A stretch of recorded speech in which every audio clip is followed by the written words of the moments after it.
w'okufulumya n'ow'okusatu. Yakubye twakoze ki? Emundu yakubye twagigemye. Era emundu eyo omuntu ono gye yalumukire twamazeire okutuukayo. Omulungi ali kwa Media kyabe ekyokola kubanga otugoberera kitwisaamu amaani. Era saba abayakabaka ali kusubscribinga to go ahead and subscribe, like and share our videos. Ninzo we muyazidi olisigira owe Fabrice Mbikado nga wenjirenga mbakobera ona kula lero gabere maziga kubere kwazirana gibere miranga ku kyalo eche namatali mwigomba liyo buwaya muri siye mayuge nga bazika abantu abatano bambi abayitibwa nga bakubibwa amasasi. Omuntu owemundu weyabalumba munumba nga bateime yatandika okuba amasasi papa Akumye abantu abamunombe n'abasigayirewo abamu famire abataka ekkanisa n'emikwano ekitiibwa n'entendo biri byoli kubanga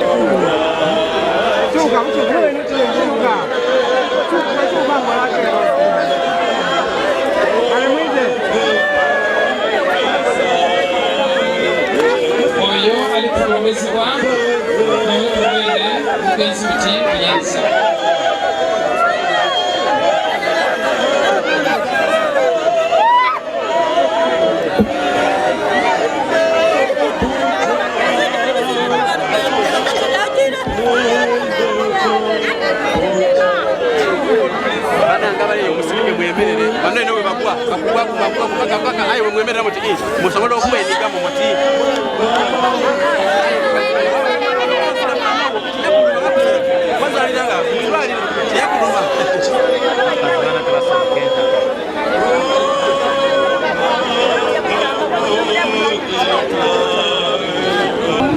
Akirizanze niwakubadde ng'afudde ali bamulamu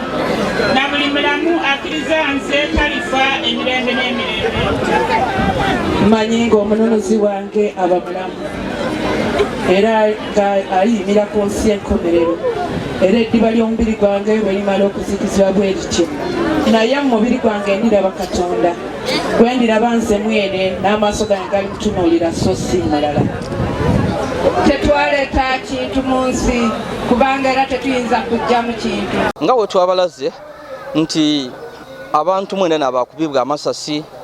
Omusadde ow'emundu bwe yalumbye famire ya mwami Mudasi Isaac obwire ssaawa nga 3 yatandika otatwalisa amasasi papa era nga amasiga agiira okuzikira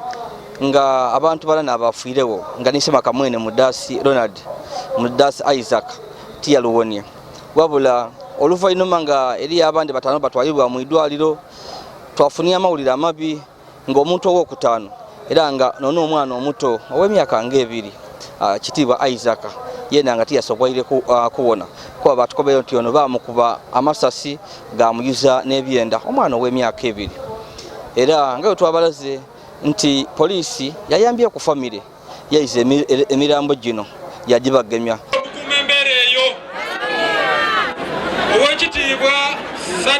Era ona kulwa leero debere nteekateeka dakubaziika oba kubatwala mu nnumba yaibwe ey'olubeera.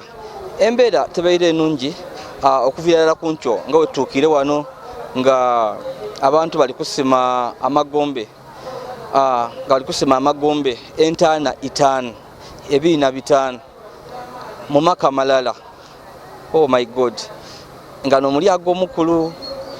abaana baabo obughala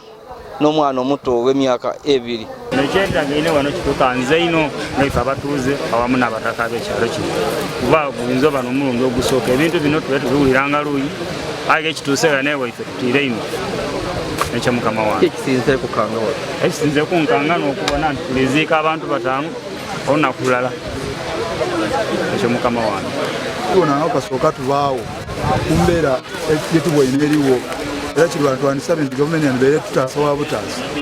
etalowoozamu kwena lunaku lala nti esobola okuyiza omuntu oyo kubanga tusuubire ayinza okwongera okukola ekisinga wano kubanga gye tukibangawo mu mbeera yonayona kasooka tubaawo era kasooka nzaalibwa tukibonangako ayi kino ekibye kirowoozebwa nga kiri kuva ku kitundu kuno kyeyongere eruuyi era bagezeeku ino okusobola okulondoola abantu bonabona ababaire mu kikolwa kino batuyambe basobole okuba nga babatwala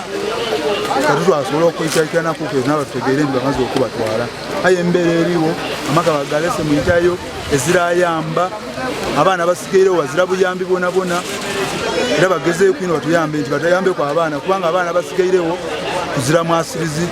yazaalibwa otise enkoko yazaalibwa muntu mulala ate noye batwoire n'abaana be n'omukazi ali mu ddwaliro kiri yena ng'asobola okukolaki okuwona kale tusaba buyambi bwebaambamu era oluvannyuma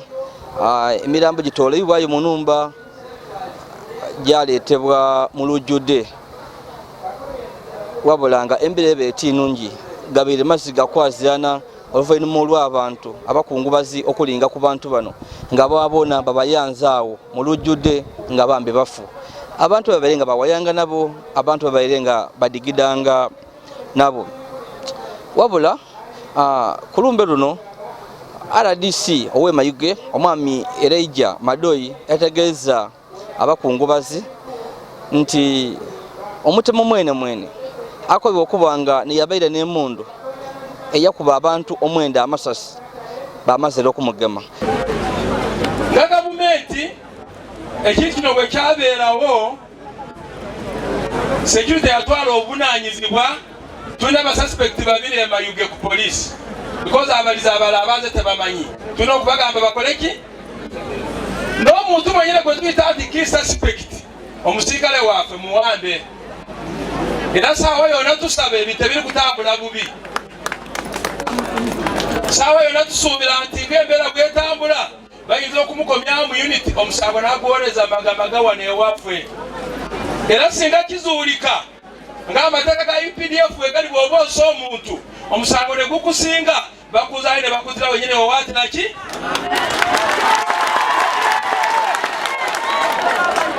so nze nsaba nteera embeera efaanana bweti embeera efaanana bweti temutya temweralikirira nti nga security anga gavumenti waliwo omuntu ajja kutukosa kuve ku mulamu okufaana bwekuti ng'omuntu asa abantu abawera abangi bwe batyo olunaku olumu so ffe tukyakiriko era saawa yonna okusinzira ku security ze bayita lidisi n'enkulu zaffe ziri kutuyamba simbi ndowooza tujja kutuuka ku nkomerero y'ekintu kino because omusirikale oyo twamufunye bamukutte era bali kuteekateeka okulaba abantu bamuleeta waalina nga tufunye obujulizi bwonna waalina okuwoleza muki waliwo n'ebiragako bye tufunye omanyi bya security tobyogera muki so nze mbaana endowooza nti kitalo nnyo kitalo ddala balange tebalayagala ekifaana bwekiti naye tubeere bakaakamu ate tuleme okuza emisango miki mirala because buli oli yalowooza ati ajja kumala kizibu yaziza omusango nafe ate twagala tuze ki because ekibi n'ekibi tekikola kirungi era kisigala kiki so nsaba tubeere bakaakamu tugume famire eno tujja kubeera naye tukitegeireko nti agamaibwa ni Robert Kaba ng'ono mujasi wa UPDF era nga mwana nzaalwa ya ku kyalo kono era nga RDC akobeire abakungubazi nti ono abeera kugezagezaako okulumuka yabisa mu Kampala uyo bamwagera bitundu oti byambala nga bali kumutwakinga paka ebamugemye era nga kino kiziza mu kubambi abantu amaani era mu kiseera kirala ni third deputy prime minister era nga ni member wa parliament omukyala owe district ye Mayuge Luche Isanga na Kadama yena idye kulumbe kuno yagumya abantu nti omutemu akobe okubanga ne yakuba amasinate abantu bana batano nti bamazero okumugema na Kadama ategeeza abantu nti nemundu omutemu yakolesa okuyita abantu yona abebyokwenda bamazera okugizuula buno bututuuseeko okubanga olwaleero tulina abantu batano bagalamiire gano ngaye mulimu n'emyoyo emito okuzira nasye gwidi kunsi kuno ngaye gwona guli gano kugalamiire guli kutwalibwa omusango gwe gutaidi guli kuvunanibwa omusango gwe gutaidi kibiino tukivumirira era n'asigala nga ndi kuvumirira abo boona abasinze okuleeta obutemu mu Uganda, kubanga obutemu nga tuviire ku kino ekyabaire mu maka obutemu era kabiri bumaze bwatusuyikako. Nvumirira nise kuvumirira yena abantu abasazeewo okutwalira embeera yaabwe mu ngalo.